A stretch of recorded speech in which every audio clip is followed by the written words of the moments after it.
The morning sun filtered through the kitchen window as I sipped my coffee, glancing at my phone. A message from my boss, Mr. Thompson, popped up, reminding me of the urgent team dinner scheduled that evening. My heart sank a little. I knew it was our 5th wedding anniversary, but work had been relentless, and I couldn't say no. I promised myself I'd make it up to my husband, Samir, with a special weekend. I scribbled a quick note for him, saying I'd be late, and rushed out the door, my mind already on the client pitch we'd discuss at dinner. At the restaurant, the team was in high spirits. Mr. Thompson was charming as always, leading the conversation with ease. The clients seemed impressed, and I felt a rush of pride contributing to the discussion. Plates of pasta and glasses of sparkling water filled the table as we laughed over light banter. Hours slipped by unnoticed, and I didn't check my phone, assuming Samir would understand. After all, he knew how demanding my job could be. By the time dessert arrived, I was so caught up in the moment that our anniversary faded to the back of my mind. Back home, Samir sat quietly in the living room, a small bouquet of roses on the coffee table. He'd planned a cozy evening, our favorite dinner, soft music, and a photo album of our years together. He waited, checking his phone for any message from me, but none came.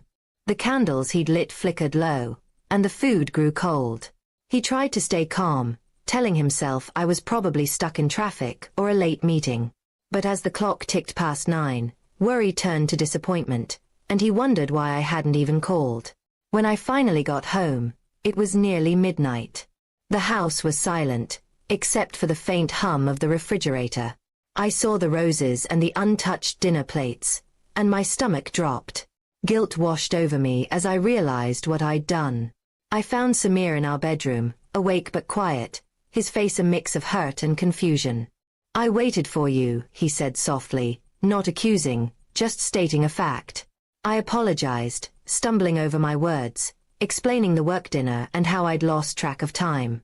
But the words felt hollow, even to me. The next morning, I woke up early, determined to fix things.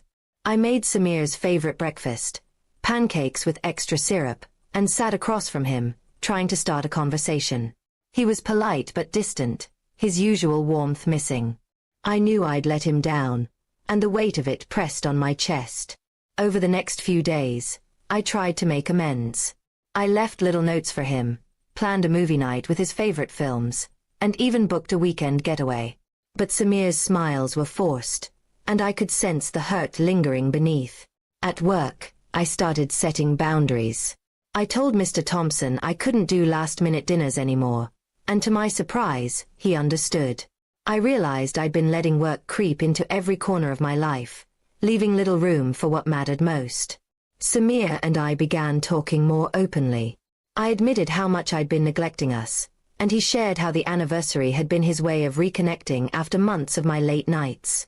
His honesty stung, but it was what I needed to hear. Slowly, we started rebuilding. We set aside one evening a week for just us. No phones, no work talk. The first time, we cooked together, laughing as flour dusted the counter. It wasn't perfect, but it felt like us again. I learned to check my calendar religiously, making sure no work event clashed with our plans. Samir, too, made an effort, surprising me with small gestures like a coffee delivered to my office. We were finding our rhythm, step by step. Looking back, missing our anniversary was a wake-up call. It wasn't just about one forgotten night, it was about the choices I'd been making, letting work overshadow the person who mattered most. Samir and I aren't perfect, but we're trying. And every time I see those roses in a vase, now dried but still on our shelf, I'm reminded to never let a dinner with my boss, or anything else, come before the promises we made to each other.